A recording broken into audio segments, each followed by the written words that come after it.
20세기 초반의 그림자가 짙어지는 가운데 역사의 어둠 속에서 불길한 존재가 모습을 드러냅니다. 바로 게슈타포입니다. 독일어 게하임 슈타츠폴리차이, 게하임의 스타츠폴리차이의 줄임말로 비밀국가 경찰을 뜻하죠. 이 조직은 헤르만 괴링의 철권 통치 아래 1933년 4월 26일 창설되었고 이후 하인리히 힘러가 그 뒤를 이었습니다. 게슈타포는 전례 없는 공포의 시대를 열었습니다. 베를린 프린츠 알브레히트 거리 8번지에 위치한 게슈타포 본부의 악명 높은 신문실은 이 공포스러운 조직의 핵심부였습니다. 수감자들을 정신적으로 황폐하게 만들고 육체적으로 파괴한 잔혹한 신문 이야기는 독한 먹물처럼 역사의 페이지를 얼룩지게 했죠. 하지만 이 신문들은 어떻게 이루어졌고 게슈타포가 사용했던 끔찍한 기술들은 무엇이었을까요? 한밤중에 문을 두드리는 소리에 섬뜩한 공포나 삶과 죽음을 가를 수 있는 단 하나의 치명적인 질문이 주는 차가운 두려움을 상상할 수 있으신가요? 아돌프 히틀러의 저명한 루터교 목사이자 비판자였던 마르틴 니모엘러는 이렇게 말했습니다. 그들이 사회주의자들을 잡으러 왔을 때 나는 침묵했습니다. 나는 사회주의자가 아니었으니까요.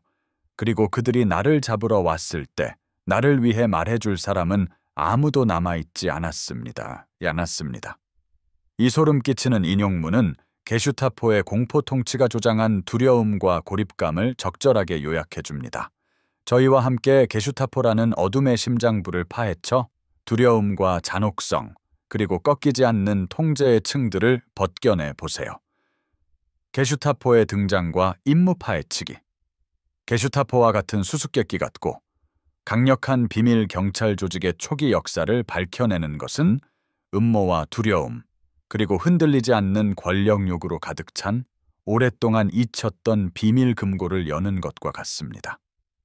1933년 독일 총리로 새로 임명된 아돌프 히틀러는 자신의 원대한 계획을 신속히 실행에 옮겼고 게슈타포를 자신의 개인적인 통제 수단으로 설립했습니다. 게슈타포는 처음 프로이센 내무부 장관이었던 헤르만 괴링의 아이디어였습니다. 괴링은 나치당에 대한 반대 세력을 진압하여 정치적 통제를 강화하는 것을 목표로 삼았고 반대 의견의 속삭임이 반란의 외침으로 번지기 전에 이를 억제하려고 했습니다. 흥미로운 사실은 게슈타포가 처음에는 전국적인 조직이 아니었고 프로이센 지역에만 한정되어 있었다는 점입니다. 하지만 시간의 흐름과 전략적인 정치적 움직임은 변화를 가져왔습니다. 1934년 괴링은 게슈타포의 지휘권을 하인리히 힘러에게 넘겼는데 힘러의 이름은 곧 게슈타포와 동의어가 될 인물이었습니다.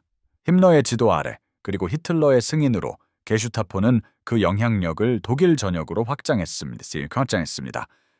힘러는 그의 오른팔 라인하르트 하이드리히와 함께 게슈타포를 무자비한 공포의 도구로 만들기 위한 임무에 착수했습니다.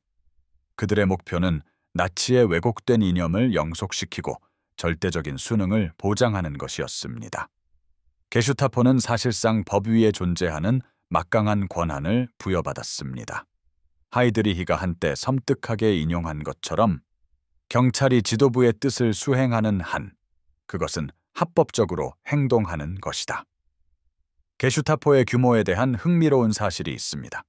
일반적인 통념과 대중문화 속 묘사는 게슈타포를 방대하고 어디에나 존재하는 실체로 그리는 경우가 많습니다. 하지만 실제로는 그 영향력과 파급력을 고려했을 때 놀랍도록 작은 규모였다라는 것입니다.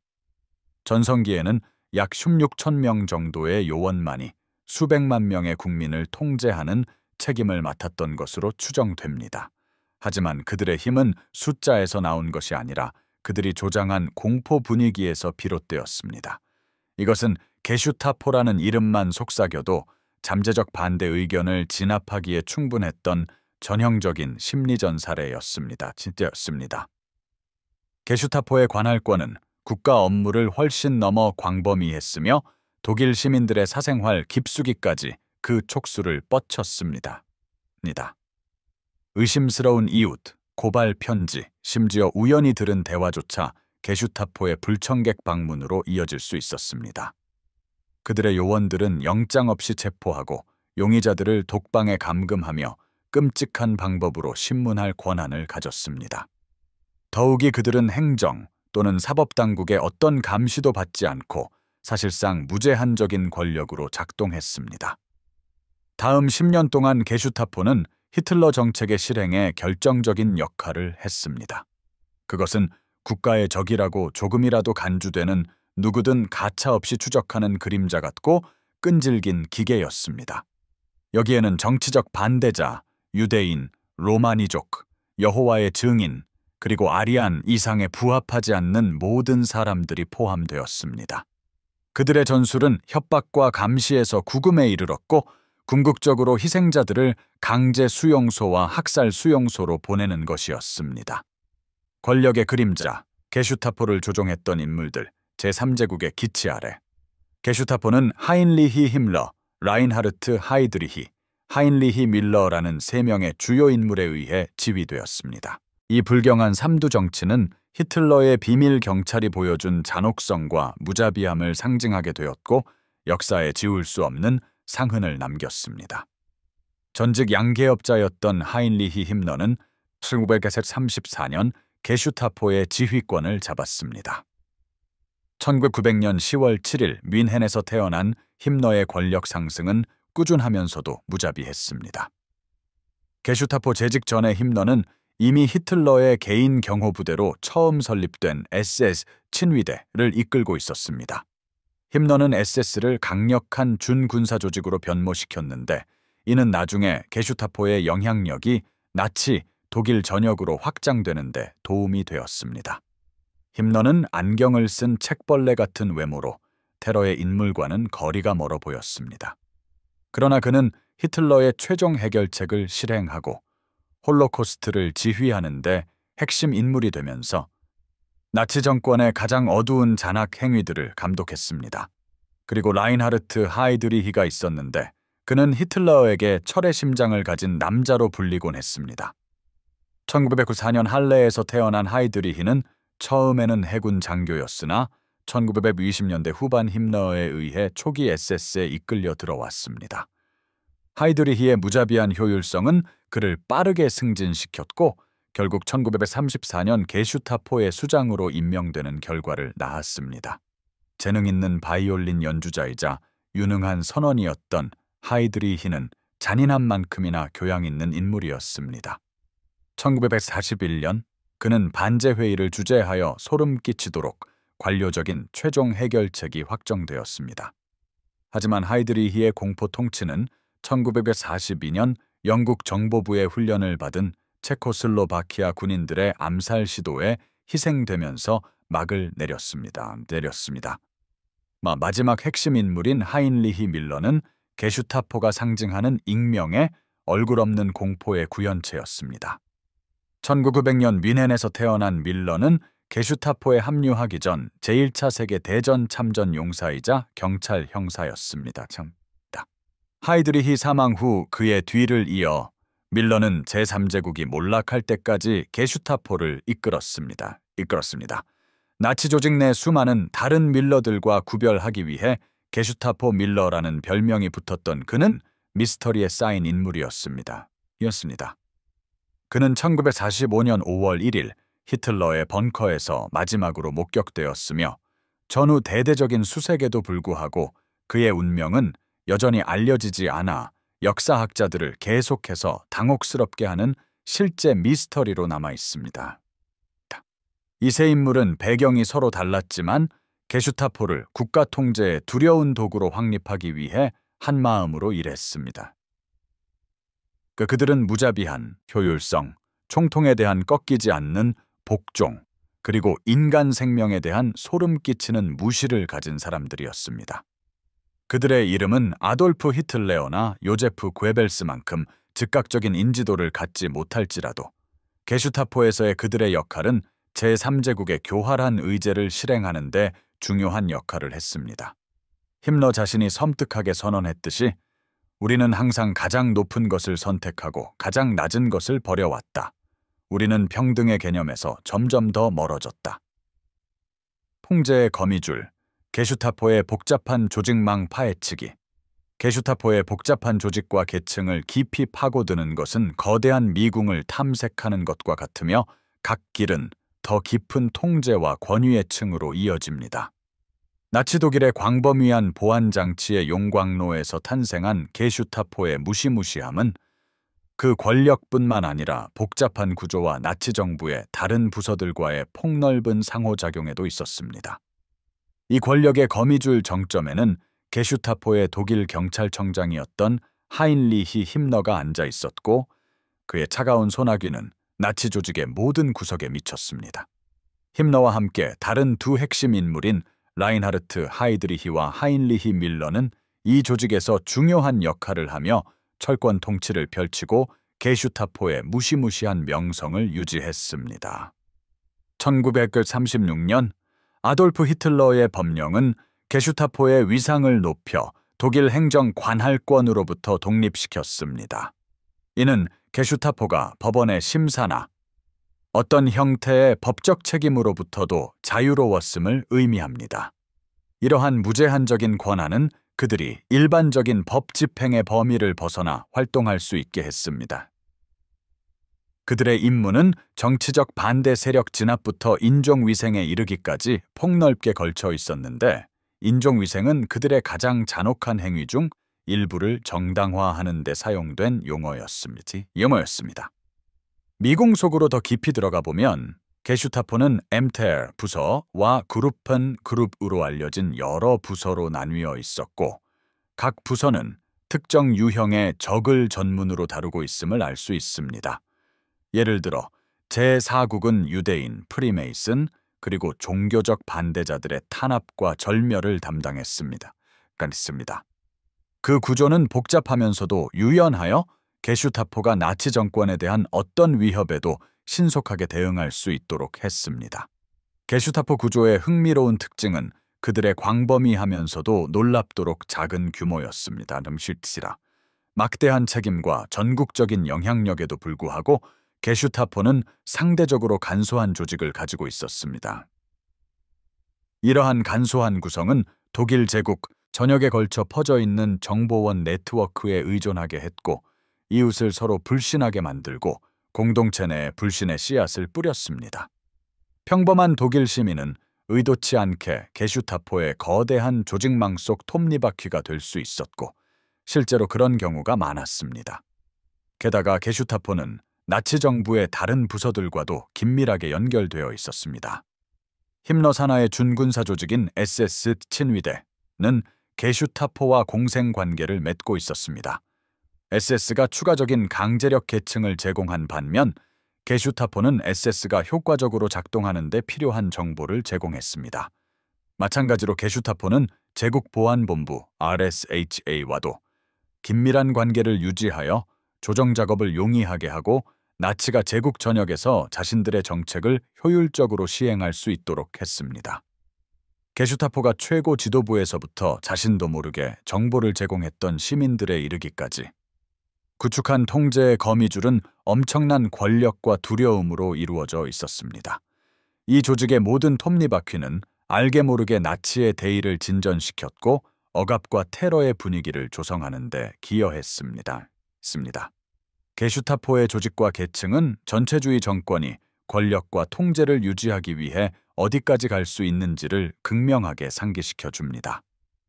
하이드리히가 한때 섬뜩하게 인용한 것처럼 우리에게 옳고 그름의 문제는 없다. 오직 한 가지 문제만이 존재한다. 그것은 독일 국민의 문제, 우리 민족의 생존 문제다.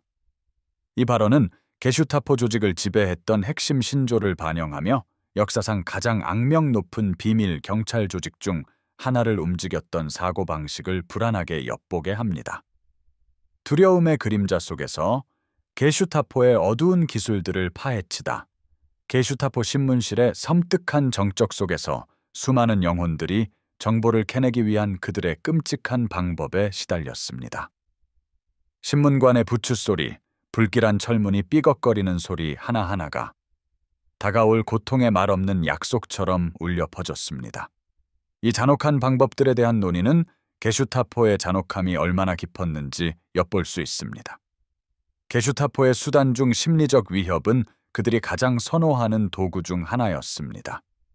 개인을 구금하는 순간부터 그들은 공포와 무력감을 심어주기 위해 고안된 세상으로 내던져졌습니다. 구금실은 종종 신문실 근처에 전략적으로 배치되어 있었고, 다른 희생자들의 비명은 자신에게 닥쳐올 시련의 끔찍한 서곡 역할을 했습니다.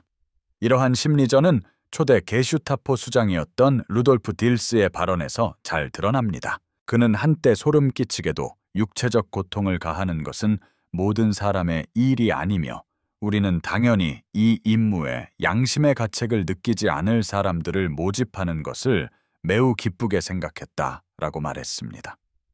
그러나 그들의 고문 수법은 심리적 수단에만 국한되지 않았습니다. 신체적 학대 또한 게슈타포 신문 전술의 또 다른 기둥이었습니다. 희생자들은 종종 혹독한 구타와 다양한 형태의 신체적 처벌을 받았습니다. 이러한 잔혹한 방법들은 구금자들의 정신을 파괴하여 중요한 정보를 더 쉽게 털어놓게 만들기 위해 고안되었습니다. 그들이 사용한 더욱 사악한 기술 중 하나는 집중 고문 의자였습니다. 이름만큼이나 섬뜩한 이 방법으로 희생자들은 몇 시간, 때로는 며칠 동안 의자에 단단히 묶여 있었고, 고문자들은 고통받는 개인이 고통 속에서도 내내 깨어 있도록 했습니다. 끝없는 피로와 극심한 불편함이 겹쳐 희생자들은 육체적으로나 정신적으로 무너지게 되는 경우가 많았습니다. 그러나 게슈타포는 잔혹한 방법에서도 조직적이고 관료적이었습니다. 각 신문 기술은 목록화되고 체계적으로 적용되어 그들의 잔인함을 거의 임상적인 절차로 만들었습니다.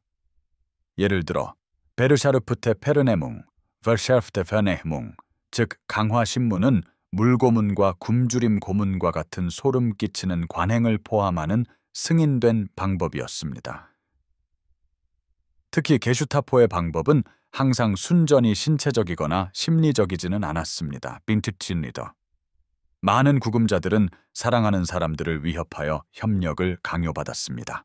이 측면은 아마도 게슈타포의 끔찍한 영향력을 강조하며 개인뿐만 아니라 그들의 가족까지도 표적으로 삼을 수 있는 능력을 보여주었습니다. 게슈타포 신문실을 거쳐간 이들의 속삭임이 시간을 통해 메아리치면서 이는 권력 추구를 위해 인간성이 얼마나 밑바닥까지 추락할 수 있는지에 대한 강력한 경고가 됩니다. 하인리히 힘러의 소름 끼치는 말은 이러한 맥락에서 불길하게 울려 퍼집니다. 나의 명예는 충성이다. 과거의 메아리, 게슈타포의 어두운 행적 연대기. 나치 정권의 공포기구에서 핵심적인 역할을 했던 게슈타포는 여러 소름 끼치는 작전과 사건의 중심에 있었습니다. 역사의 페이지에 새겨진 이 사건들은 게슈타포의 영향력을 여실히 보여주며 그들이 명령을 실행한 소름 끼치는 효율성을 강조합니다. 이 중 첫 번째는 1934년 6월 30일부터 7월 2일까지 4일간 일어난 악명 높은 장검의 밤입니다. 아돌프 히틀러, 하인리히 힘러, 헤르만 괴링이 기획한 이 숙청은 잠재적 위협으로 간주되는 당원들을 대상으로 했습니다. SS와 정규 경찰이 관여했지만 게슈타포는 희생자들을 식별하고 체포하는 데 결정적인 역할을 하여 히틀러가 정치적 수술을 집도하는 메스 역할을 했습니다. 이 피비린내 나는 사건이 끝날 무렵 SS와 게슈타포는 나치 정권 내에서 더욱 지배적인 세력으로 부상하여 독일 사회에 대한 끔찍한 지배력을 더욱 공고히 했습니다. 그러나 게슈타포의 영향력은 독일 내 정치적 반대자들에게만 국한되지 않았습니다. 그들의 영향력은 점령된 유럽 전역으로 확대되었는데 가장 주목할 만한 것은 노르웨이 저항군 얀 발스루드를 끈질기게 추격한 사건입니다. 1943년 2달 넘게 이어진 숨막히는 추격전에서 발스루드는 추격자들을 따돌리는 데 성공했고 이는 후에 더 셀투스맨이라는 책과 영화에 영감을 주었습니다. 그들의 무자비한 효율성에도 불구하고 발스루드의 탈출은 게슈타포가 무적이 아니라는 것을 보여주며 만연한 암울함 속에서 한 줄기 희망을 제공했습니다. 하지만 홀로코스트의 최종 해결책을 실행하는 데 있어서 게슈타포의 역할은 그들의 어두운 유산 중 가장 소름 끼치는 사건으로 남아 있습니다. 유럽 유대인 인구의 체계적인 학살을 위한 히틀러의 계획의 일환으로 게슈타포는 유대인을 식별하고 검거하여 강제 수용소와 절멸 수용소로 이송하는 임무를 맡았습니다. 그러한 작전 중 하나는 1942년 여름 바르샤바 게토에서 트레블링카 절멸 수용소로 유대인들을 대량 이송한 것으로 그들은 이를 소름 끼칠 정도로 관료적인 효율성으로 수행했습니다. 연합군이 조여오며 임박한 패배에 직면했을 때도 게슈타포의 의지는 흔들리지 않았습니다. 1914년 바르샤바 봉기에 대한 그들의 잔혹한 진압은 자신들의 세상이 무너져가는 와중에도 나치에 대한 변함없는 충성심을 보여주었습니다. 63일간의 치열한 전투 끝에 반란은 진압되었고 도시의 남은 주민들은 강제 이송되어 바르샤바는 유령 도시가 되었습니다. 게슈타포의 핵심 인물 중 한 명이었던 라인하르트 하이드리히의 말입니다. 우리는 감상적이지 않을 것이다. 우리는 우리 민족에게 의무가 있다. 우리는 감상주의라는 사치를 누릴 여유가 없다. 이 소름 끼치는 진술은 게슈타포가 그들의 어두운 행위를 수행한 냉혹하고 무자비한 효율성을 요약하며 시간이 흘러도 계속해서 메아리치는 유산을 남겼습니다. 게슈타포의 홀로코스트 개입. 인류의 가장 어두운 시간 중 하나인 홀로코스트는 우리 인류 공동의 역사에 지울 수 없는 오점으로 남아 있습니다. 이 끔찍한 대량 학살의 복잡한 기구 내에서 게슈타포는 종종 톱니바퀴를 움직인 보이지 않는 손이었습니다. 홀로코스트가 본격적으로 시작되기 전부터 게슈타포는 독일 내 유대인에 대한 두려움과 박해의 분위기를 조성하는 데 중요한 역할을 했습니다. 1938년 수정의 밤으로 알려진 유대인 학살 사건은 소름 끼치는 한 예입니다. 치밀하게 조율된 폭력 행위로 전국적으로 유대인들의 집, 상점, 회당이 파괴되었습니다. 게슈타포는 약 3만 명의 유대인 남성을 체포하여 강제 수용소로 보내는데 결정적인 역할을 했습니다. 사건이 진정된 후 이는 나치 정권의 유대인 탄압 캠페인이 극적으로 고조되었음을 분명히 보여주었습니다.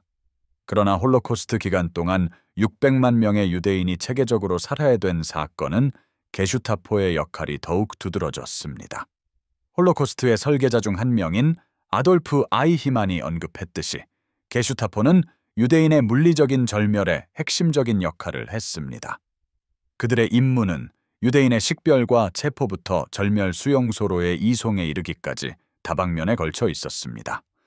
바르샤바와 우치와 같은 게토에서 게슈타포는 무자비한 효율성으로 유대인 인구를 검거했습니다. 그들은 수천 명을 아우슈비츠와 트레블링카 같은 수용소로 보내 죽음에 이르게 하는 대량 강제 이송을 조직했습니다. 이러한 효율성은 아이히만의 소름 끼치는 발언에 잘 나타나 있습니다. 나는 500만 명의 인간이 내 양심에 있다는 느낌이 나에게는 특별한 만족감을 주기 때문에 웃으며 무덤으로 뛰어들 것이다. 프랑스와 같은 점령국에서 게슈타포는 현지 당국과 긴밀히 협력하여 유대인 강제 이송을 용이하게 하겠습니다. 1942년에 악명 높은 벨디브 집결 사건은 극명한 예인데 게슈타포의 지시에 따라 프랑스 경찰이 4,000명 이상의 어린이를 포함하여 1만 3천 명 이상의 유대인을 체포하여 후에 아우슈비츠로 이송했습니다. 게슈타포는 또한 저항하거나 유대인을 숨긴 사람들을 추적했습니다. 1984년 암스테르담에서 안네 프랑크와 그녀의 가족이 체포된 사건은 아마도 가장 잘 알려진 경우일 것입니다. 프랑크 가족은 2년 넘게 숨어 지냈지만 배신당하고 게슈타포에 의해 발각되었습니다. 이 시기 동안 그녀의 경험과 두려움을 상세히 기록한 안네의 일기는 이후 홀로코스트의 가장 가슴 아픈 기록 중 하나가 되었습니다. 전쟁이 끝나갈 무렵에도 히틀러의 최종 해결책을 실행하려는 게슈타포의 의지는 꺾이지 않았습니다. 1984년 나치에 점령된 헝가리에서 게슈타포는 불과 8주 만에 약 44만 명의 유대인을 강제 이송하여 홀로코스트 기간 중 가장 신속했던 대량 학살 중 하나로 기록되었습니다. 홀로코스트에 개입함으로써 게슈타포는 나치 정권의 괴물 같은 잔혹성을 구현한 존재가 되었습니다. 그들의 무자비한 효율성과 소름 끼치는 공감 능력의 부재는 역사상 가장 끔찍한 대량 학살 중 하나를 실행하는 데 일조했습니다. 홀로코스트의 주요 설계자이자 게슈타포 총수였던 하인리히 힘러는 한때 이렇게 선언했습니다. 반유대주의는 이 박멸과 정확히 같다. 이를 제거하는 것은 이념의 문제가 아니라 청결의 문제다. 유대인에 대한 이 소름 끼치는 비인간화는 게슈타포가 그러한 상상할 수 없는 잔악 행위에 참여할 수 있게 했던 당시의 사고방식을 반영합니다. 게슈타포의 감시 및 선전 도구, 숨겨진 눈과 속삭이는 거짓말. 외부의 적이 아닌 비밀 경찰의 숨겨진 눈에 의해 신뢰가 침식된 사회, 일상의 조용한 단조로움이 선전에 속삭이는 거짓말로 주기적으로 중단되는 사회를 상상해 보십시오. 이것이 게슈타포의 감시 아래 있던 나치 독일의 현실이었습니다. 게슈타포는 두려움과 의심을 통제를 유지하는 강력한 도구로 휘둘렀습니다. 그들의 감시 장치는 독일 전역과 점령지에 걸쳐 퍼져나갔습니다. 이 조직의 촉수는 사회 곳곳에 깊숙이 침투하여 각계각층의 정보원들을 활용했습니다. 옆집의 수상한 활동을 보고하는 이웃부터 비밀을 털어놓도록 강요받은 죄수에 이르기까지 게슈타포는 대중의 활동을 감시했습니다. 그들의 감시는 물리적인 영역에만 국한되지 않았습니다. 그들은 통신 또한 적극적으로 감시했습니다. 음울한 벽에도 귀가 있다는 말이 문자 그대로의 의미를 띠게 되었습니다. 전화선이 도청되고 편지가 가로채졌습니다. SS 최고사령관이자 게슈타포를 총괄하던 인물 중 한 명인 하인리히 힘러는 한때 이렇게 말했습니다. 장기적으로 볼 때 게슈타포의 소나귀에서 벗어날 수는 없을 것이다. 정말이지 게슈타포의 감시를 피하는 것은 자신의 그림자를 피하려는 것과 같았습니다. 그러나 게슈타포의 영향력은 단순히 감시와 집행에만 국한된 것이 아니었습니다. 이는 인식을 형성하는 것이기도 했습니다. 선전은 자신들의 행동을 대중에게 정당화하기 위해 사용한 필수적인 도구였습니다. 요제프 괴벨스가 이끌던 제국 대중 계몽 및 선전부가 주도하여 게슈타포는 아리안족의 수호자, 독일의 순수성과 주권을 수호하는 자들로 묘사되었습니다. 치밀하게 짜인 이야기 속에서 게슈타포는 영웅으로 그려졌습니다. 그들은 유대인, 공산주의자, 그리고 나치의 유토피아를 위협하는 것으로 간주되는 모든 반대자들과 같은 가상의 적들에 대한 보루였습니다. 1940년에 개봉한 영화 게슈타포는 이러한 관점을 잘 보여줍니다. 영화에서 게슈타포는 단호하지만 공정한 세력으로 독일 사회 내의 배신적인 요소들과 끊임없이 싸우는 모습으로 등장합니다. 선전기관은 더 나아가 게슈타포의 표적이 된 사람들을 악마화했습니다.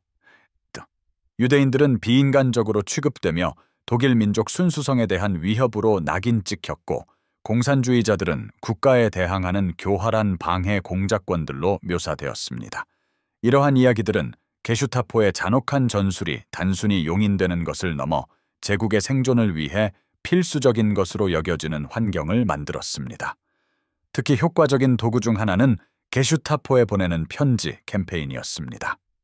일반 시민들은 게슈타포의 편지를 써서 이웃이나 직장 동료의 수상한 활동을 보고하도록 장려되었습니다. 널리 홍보된 이 캠페인은 두 가지 목적을 달성했습니다. 게슈타포의 감시망을 확대하고 모든 반대 의견을 억압하는 편집증적인 분위기를 조성한 것이죠. 게슈타포의 지배는 끊임없는 감시와 선전이라는 벽으로 강화된 공포 위에 세워졌습니다. 이러한 결합의 영향은 교활했습니다. 국가가 일상생활에 침투하는 것이 당연하게 받아들여지고 정해진 삶의 방식에서 벗어나는 어떤 행동도 신속하고 가혹한 결과로 이어지는 사회를 만들었죠. 심지어 삶 자체가 혹독한 대가를 치를 수도 있었습니다. 게슈타포 지도자 하인리히 밀러의 한 인용문이 그들의 접근 방식을 가장 잘 요약합니다. 경찰이 사람들을 두려워할 것이 아니라 사람들이 경찰을 두려워해야 한다. 이것이 바로 게슈타포의 감시 아래에서 숨겨진 눈과 속삭이는 거짓말이 지배했던 소름 끼치는 현실이었습니다. 독일 사회를 옥죄는 게슈타포의 소나귀, 독수리의 눈 그림자 속에서 게슈타포는 독일 사회를 더욱 옥죄어 왔습니다. 자갈이 깔린 길을 걷고 있다고 상상해 보세요. 발소리가 주변 석조 건물에 울려 퍼지고 심장은 불안한 리듬으로 격렬하게 뛰는 것을요. 이웃, 친구, 그리고 공동체의 얼굴들을 번갈아 쳐다보는 당신의 시선. 하지만 일상의 수다와 찻잔이 부딪히는 소리 속에서 떨쳐낼 수 없는 말벌처럼 불안한 두려움이 윙윙거렸습니다. 지나치는 모든 사람이 밀고자일 수도 배신자일 수도 있었습니다. 당신이 내뱉는 말 한마디, 행동 하나하나가 면밀히 검토되고 분석되어 보고될지 모르는 일이었죠. 게슈타포의 감시 아래 나치 독일에서의 삶, 바로 그 현실에 오신 것을 환영합니다. 게슈타포는 독일을 만연한 공포의 포위 공격을 받는 국가로 만들었습니다. 게슈타포의 설계자 하인리히 힘러는 이 조직을 일상생활의 가장 사적인 부분까지 영향력을 확산시키는 형태로 만들었습니다. 그의 섬뜩한 말은 이러했습니다. 10명의 무고한 사람이 고통받더라도 단 한 명의 배신자가 도망치는 것보다는 낫다. 이는 게슈타포가 독일 사회의 촘촘한 직물 속에 조성한 편집증적인 분위기를 극명하게 보여주는 증거였습니다. 게슈타포의 존재는 숨막힐 듯이 명백했습니다.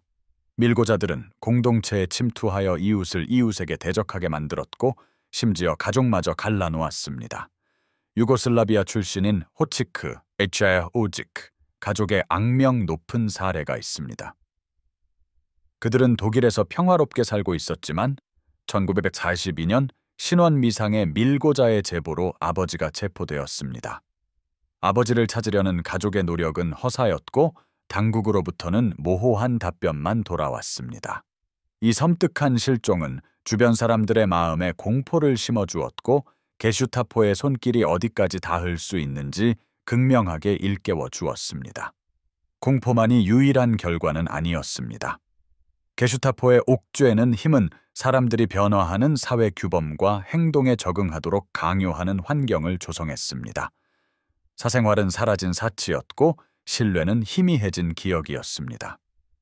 반대 의견을 표명하거나 잠재적인 의심을 살 만한 행동조차 심각한 결과를 초래할 수 있었습니다. 이는 나치 정권에 항의했던 뮌헨 대학생 단체인 백장미단의 유명한 사례로 잘 나타납니다. 그들은 체포되어 처형당했죠. 게슈타포의 전술은 또한 사람들이 더욱 고립되고 위축되는 결과를 낳았습니다. 나치가 선전했던 폴크스게마인샤프트, 즉 국민 공동체 이념은 아이러니하게도 산산조각 났습니다. 게슈타포가 심어놓은 내재된 불신은 대인 관계를 손상시켰고 침묵과 의심의 문화를 조장했습니다. 역사가 데틀레프 포이커트가 소름 끼치게 묘사했듯이 이 시기는 가정의 네 벽 안에서의 안전이 공공 영역의 위험으로 대체되는 시대였습니다.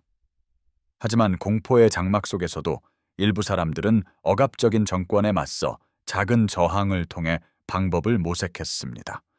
은밀한 속삭임 속에서 열린 비밀 회합, 어둠을 틈타 배포된 불법 전단, 그리고 노래나 연극을 통해 전달된 암호화된 메시지들이 있었습니다. 위험한 일이었지만 한 익명의 저항자가 말했듯이 그것은 용기가 아니라 절망이었다. 두려움이 들어설 자리조차 남기지 않을 만큼 깊은 절망이었다.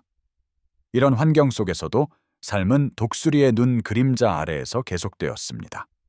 공포에도 불구하고 독일 국민들은 굴하지 않는 정신으로 버텨냈습니다.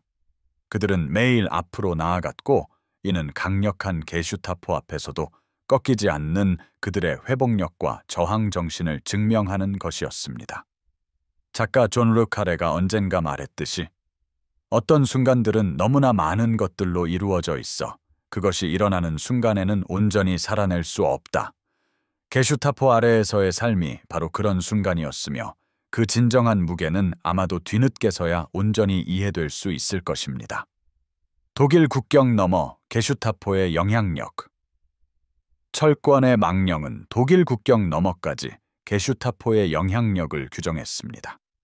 제2차 세계대전 중 전쟁의 폭풍이 유럽 전역을 휩쓸면서 나치 독일은 서쪽 프랑스부터 동쪽 폴란드까지 수많은 나라를 합병하고 점령했습니다. 이 확장은 영토적인 것에 그치지 않았습니다. 게슈타포의 섬뜩한 손길도 뻗어나갔죠. 두려운 제3제국의 그림자와 게슈타포의 교활한 영향력은 광범위하여 그들이 닿았던 나라들의 풍경을 영원히 바꿔놓았습니다. 동쪽으로는 폴란드가 게슈타포 테러의 직격탄을 맞았습니다. 1939년 9월 침공 이후 게슈타포는 바르샤바와 크라쿠프 같은 주요 도시에 자리 잡았습니다. 폴란드는 게슈타포의 끔찍한 정책을 실험하는 장이 되었고 저항 세력의 잔혹한 탄압에 맞춰 그들의 방식과 구조가 진화했습니다.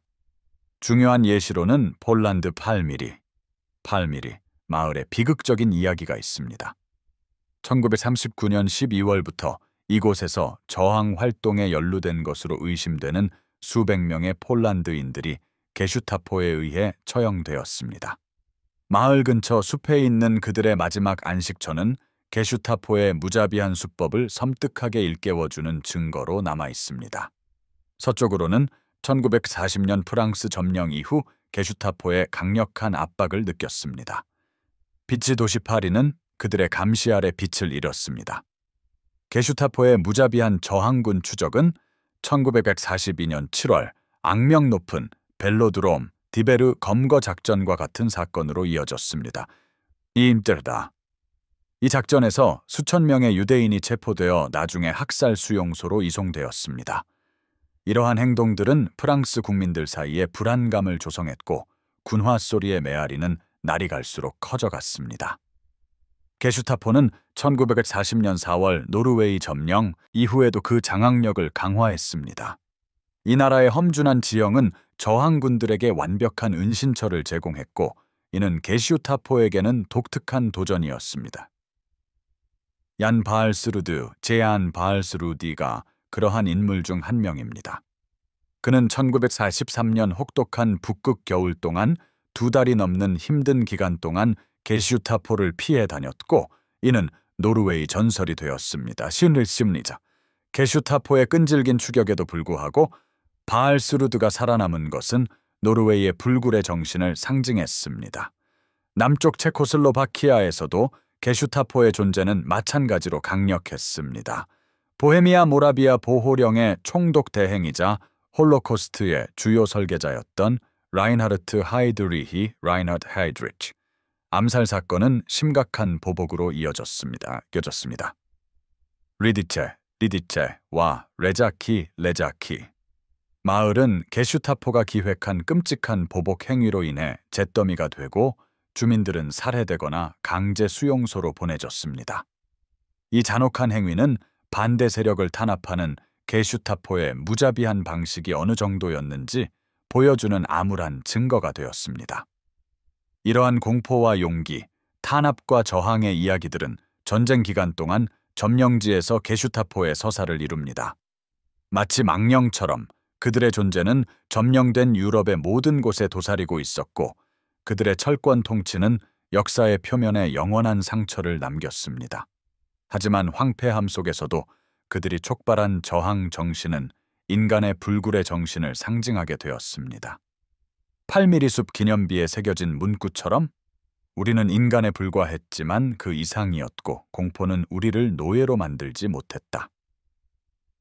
그림자의 종말, 뉘른베르크, 도주자 수색, 그리고 게슈타포의 메아리. 제2차 세계대전이 끝난 후 한때 웅장한 나치 집회의 무대였던 뉘른베르크시는 완전히 다른 장관을 연출했습니다.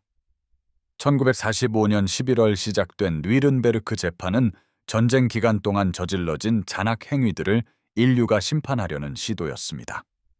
재판에 회부된 많은 이들 중에는 독일뿐만 아니라 점령된 유럽 전역에서 테러를 조장했던 게슈타포의 주요 인물들도 있었습니다.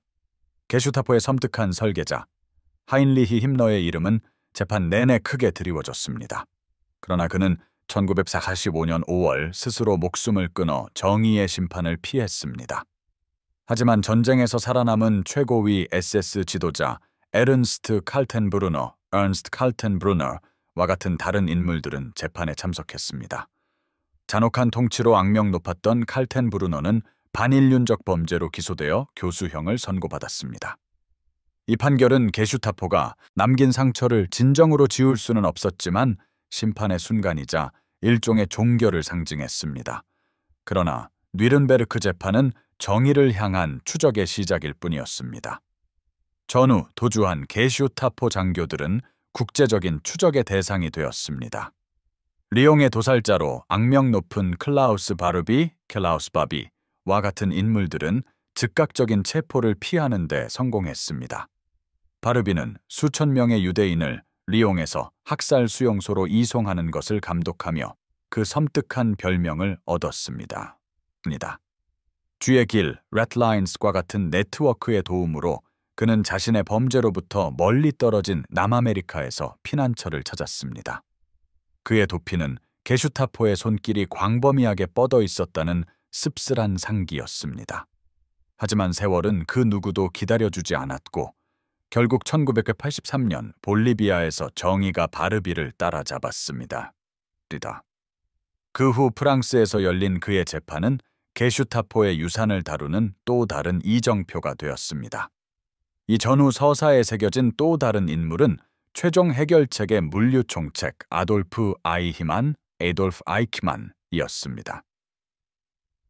수년간 아르헨티나에서 익명으로 살았던 아이히만은 1960년 이스라엘 정보기관 모사드의 대담한 작전으로 체포되었습니다.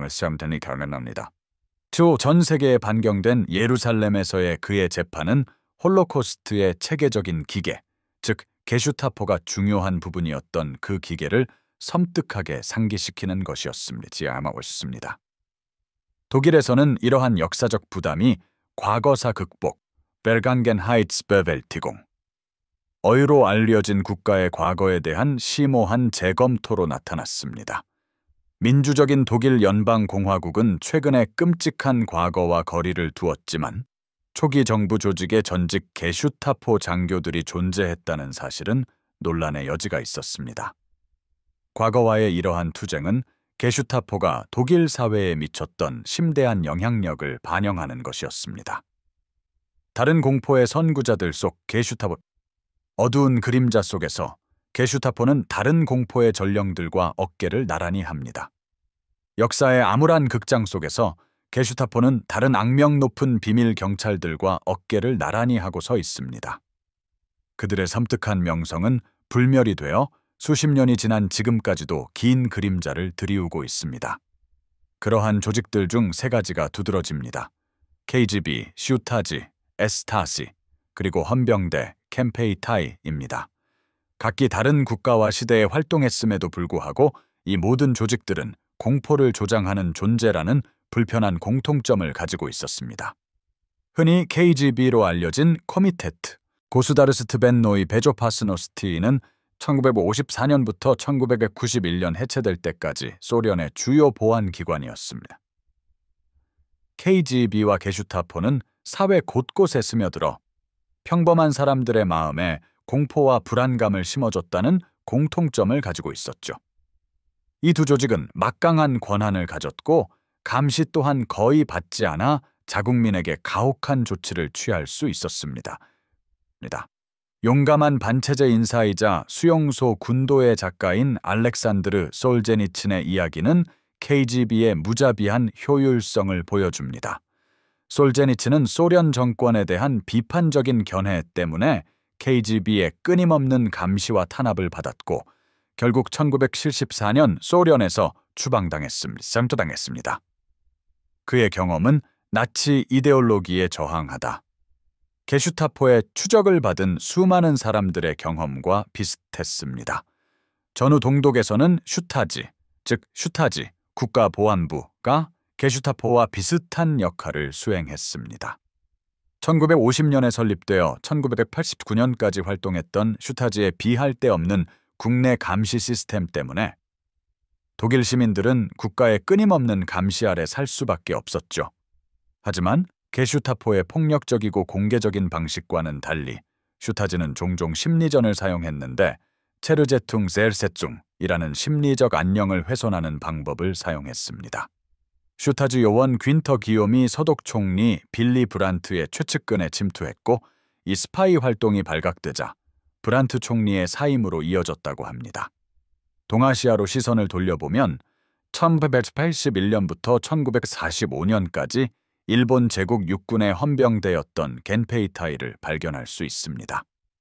게슈타포와 활동 시기가 겹치는 기간 동안 겐페이타이는 일본 본토와 점령지에서 상당한 영향력을 행사했습니다. 홀로코스트에서 게슈타포의 역할과 유사하게 겐페이타이는 제국주의 일본이 저지른 전쟁 범죄와 잔악 행위에 중요한 역할을 했으며 특히 1937년 난징 대학살과 깊이 연관되어 있습니다. 아이리스장의 저서 난징 대학살, The Rape of Nanking에서 다루듯이 겐페이타이가 저지른 잔혹 행위는 나치 점령지에서 게슈타포가 수행했던 역할과 유사합니다. 이러한 조직들을 비교해보면 공통된 목표를 보여줍니다. 두려움을 심고 반대 의견을 억압하며 집권체제의 이데올로기를 홍보함으로써 권력을 공고히 하는 것이었죠. 하지만 그들의 방법, 대상, 그리고 활동 맥락에서 차이점도 나타납니다. 게슈타포의 광범위한 테러 전술 사용은 겐페이타이와 유사했지만 KGB와 슈타즈는 똑같이 두려움을 받았음에도 불구하고 더 은밀한 접근 방식을 선호했습니다. 대중문화 속 게슈타포의 흔적 잔혹함과 공포의 대명사인 게슈타포는 문화적 기반에 깊숙이 자리 잡았고 다양한 형태의 매체에서 여러 방식으로 묘사되어 왔습니다. 이러한 묘사들은 종종 게슈타포에 대한 사회의 이해를 반영하며 냉혹한 현실주의와 극적인 과장 사이를 오가면서 이 어두운 역사적 시기에 대한 지속적인 관심을 보여줍니다. 흥미로운 이야기를 만들어내는 능력으로 잘 알려진 영화라는 매체는 게슈타포에 대한 수많은 묘사를 담아냈습니다.